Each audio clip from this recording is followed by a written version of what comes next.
ప్రభువు పేరట మీ అందరికీ శుభాభివందనములు. ఈరోజు మన అనుదిన వాక్య ధ్యానమైన ఎడారిలో సెలయేర్లలోని వాక్యము. మీకు అసాధ్యమైనది ఏదియూ నుండదు. మత్తయి సువార్త 17వ అధ్యాయము 21వ వచనము. దేవుని శక్తి మీద ఆధారపడడానికి ఇష్టపడే వాళ్ళకి ఆయన వాగ్దానాలను ఉన్నవి ఉన్నట్టుగా నమ్మి వాటిని తమ జీవితాల్లో నిజం చేసుకోవడం సాధ్యమే.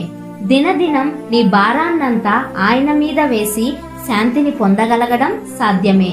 మన మనస్సులోని ఆలోచనలను, అభిప్రాయాలను నిజంగా పరిశుద్ధపరచుకోవడం అన్నది తేలికే. ప్రతి దానిలోనూ దేవుని చిత్తాన్ని చూడడం, దానికి నిట్టూర్పుతో కాక సంగీతాలతో తలవంచడం సాధ్యమే. దైవశక్తిని ఆశ్రయించి అంతరంగంలో బలపడడం సాధ్యమే.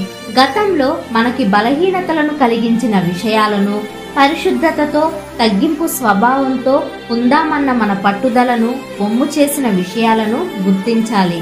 మనల్ని ప్రేమించి మనలో తన చిత్తానికి లోబడే మనస్సును పుట్టించి తన శక్తిని మనలో నాటిన దేవుని ద్వారా పాపానికి మన మీద అధికారం లేకుండా చేసుకోవచ్చు. ఇవన్నీ దైవ సంబంధంగా జరగవలసినవి.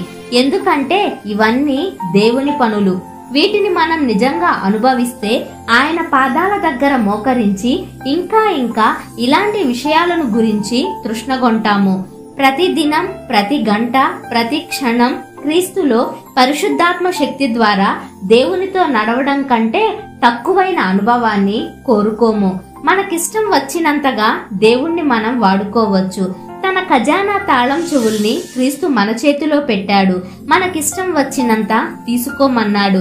ఏదైనా బ్యాంకు ఇనప్పెట్టె తెరచి ఒక మనిషిని నీ ఇష్టం వచ్చినంత తీసుకోమంటే అతను ₹1 మాత్రం తీసుకొని బయటికి వచ్చేస్తే అతను పేదవాడైనందున ఎవరిది తప్పు? దేవుని ఉచిత వరాలు ఈనాటి క్రైస్తవుల దగ్గర అంత తక్కువగా ఉంటున్నాయంటే ఎవరిది ఆ తప్పు?